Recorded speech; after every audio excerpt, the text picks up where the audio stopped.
Olá, pessoal. Olha nós aqui novamente. Hoje vamos compartilhar o desfecho dessa interessante narrativa, a história da criação rejeitada por Deus na Arca de Noé. Então, vamos lá. Como mencionamos no capítulo anterior, Jesus afirmou que os últimos dias seriam como os dias de Noé e de Ló, em que as pessoas estariam tão envolvidas em suas atividades diárias que não perceberiam os sinais dos tempos. A última característica daqueles dias foi o materialismo, que cegou as pessoas para a realidade espiritual e eterna. Da mesma forma, hoje devemos estar atentos para não sermos consumidos por esse materialismo, mas sim permanecer vigilantes e focados no reino de Deus. Após a morte de Jesus na cruz, ocorreu um evento significativo no reino espiritual. Pedro, um dos primeiros discípulos de Jesus, nos oferece uma visão sobre isso.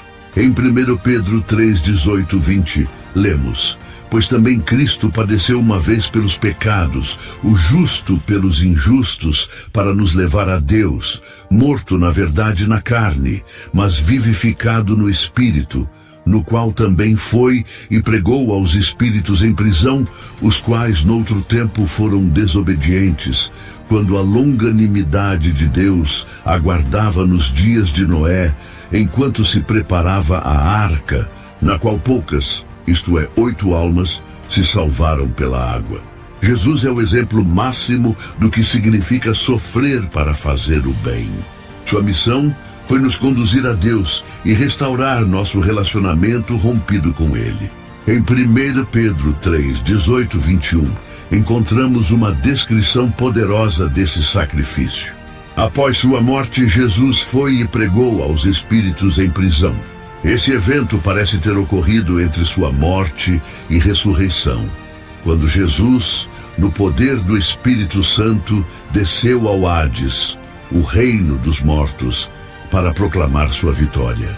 É fascinante pensar que Jesus, mesmo na morte, exerceu seu poder e autoridade, pregando aos espíritos que foram desobedientes nos dias de Noé. Filipenses 2:10 afirma: para que ao nome de Jesus se dobre todo o joelho dos que estão nos céus, na terra e debaixo da terra. Esse versículo destaca a autoridade suprema de Jesus sobre todas as coisas, inclusive sobre os reinos dos mortos. A Bíblia deixa claro que Jesus, durante o período entre sua morte e ressurreição, manteve sua consciência e comunicou-se com os espíritos em prisão, reafirmando sua autoridade e poder. Essa passagem nos lembra do extraordinário poder e autoridade de Jesus, que se estendem a todas as esferas da existência. É uma verdade humilhante e, ao mesmo tempo, reconfortante saber que temos um Senhor que controla todas as coisas com bondade e poder. Até mesmo aqueles debaixo da terra devem reconhecer Jesus como o Senhor Supremo. Jesus pregou aos espíritos no Hades, mostrando que sua missão de redenção se estende além dos vivos. Sua vitória sobre a morte e o pecado é completa e absoluta, oferecendo esperança a todos os que creem nele. Essa verdade nos convida a refletir sobre a magnitude do sacrifício de Cristo e o alcance de sua obra redentora. Enquanto aguardamos o retorno de Jesus, somos chamados a viver com a mesma fé e obediência demonstradas por Noé, permanecendo vigilantes, focados no espiritual e no eterno, e rejeitando o materialismo que pode nos desviar de nosso verdadeiro propósito. A história de Noé e o sacrifício de Jesus nos lembram da importância de viver uma vida dedicada a Deus, confiando em sua soberania e preparando-nos para o dia em que ele será revelado em toda a sua glória. Imediatamente após sua morte, Jesus desceu ao reino dos mortos e pregou ali. No primeiro domingo de Páscoa, imagino Pedro se encontrando com Jesus e perguntando: Jesus, onde você esteve? Posso imaginar Jesus respondendo: na verdade não estive na terra, mas no Hades, o mundo dos mortos. Pedro, perplexo, poderia ter perguntado: o que você fez lá e por que esteve lá? E Jesus então explicaria que estava pregando para aqueles que se afogaram no dilúvio de Noé. A morte separa o espírito do corpo. E Jesus passou por todas as etapas desse processo em menos de uma semana. Ele se tornou um espírito encarnado, morreu na cruz, entregou seu espírito a Deus e seu corpo foi colocado no túmulo. Mesmo na forma espiritual, Jesus continuou sua missão de pregar. Na manhã do domingo de Páscoa, seu corpo e espírito foram reunidos, e ele permaneceu plenamente consciente e capaz de se comunicar em todas essas etapas. Os espíritos aos quais Jesus pregou no Hades são identificados como aqueles que foram desobedientes nos dias de Noé. Em Gênesis 6:1-5, a Bíblia descreve um mundo antes do dilúvio, cheio de pecado, violência e corrupção moral. Vocês estão vendo como tudo foi complexo nessa história? Me digam aí nos comentários, vocês acham que o ser humano merecia essa nova chance dada por Deus através de Noé e sua família, poupados do grande dilúvio? Pessoal, só mais uma coisinha. Peço que se inscrevam no canal, deixem seus likes e ativem o sininho. Amém? Então, como estávamos falando, era uma época em que as pessoas estavam dominadas por seus desejos, sempre procurando satisfazer suas vontades sem considerar o impacto sobre os outros. Valores como honestidade, integridade e bondade eram pouco compreendidos e tampouco valorizados. Em vez disso, o engano e a manipulação prevaleciam e a sociedade estava profundamente dividida pelo egoísmo e pela maldade. Nesse ambiente conturbado, as famílias não eram refúgios de amor e apoio, mas verdadeiros campos de batalha, de engano e traição. Os vizinhos não se cuidavam mutuamente, buscando apenas tirar proveito uns dos outros.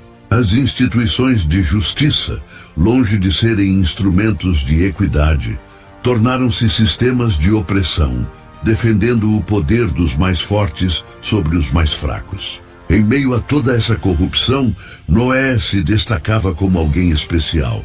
Em Gênesis 6:9 lemos: estas são as gerações de Noé.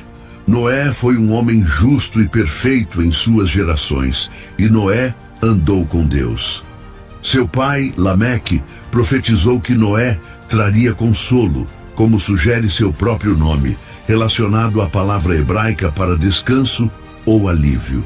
Em Gênesis 6:1-8, somos apresentados as consequências descontroladas da queda da humanidade. À medida que a injustiça se multiplicava, Deus viu que a maldade humana era enorme e que a inclinação dos pensamentos do coração do homem era continuamente má. Deus lamentou ter criado a humanidade e decidiu destruir a terra com um dilúvio. Mas Noé encontrou graça aos olhos do Senhor. E através dele, Deus preservou a linhagem humana. Em Gênesis 6:22, lemos: assim fez Noé, conforme tudo o que Deus lhe ordenara, assim o fez.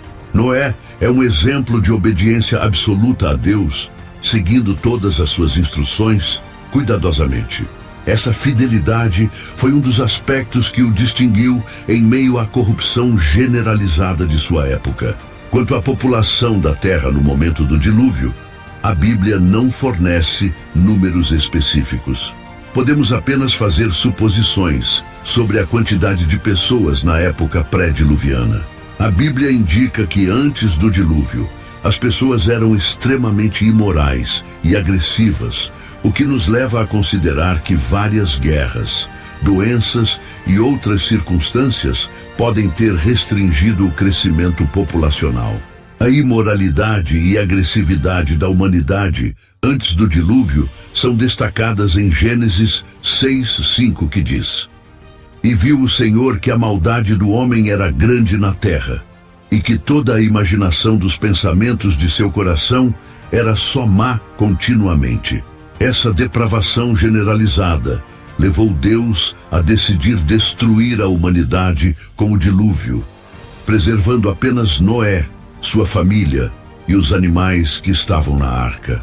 Embora não saibamos exatamente quantas pessoas habitavam a terra naquela época, é evidente que a maldade havia atingido um nível insuportável para Deus. No entanto, Noé encontrou graça aos olhos do Senhor e foi escolhido para preservar a vida e reiniciar a humanidade após o dilúvio.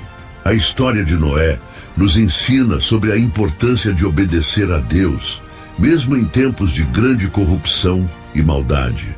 Noé seguiu fielmente as instruções de Deus, construindo a arca e reunindo os animais conforme o Senhor havia ordenado.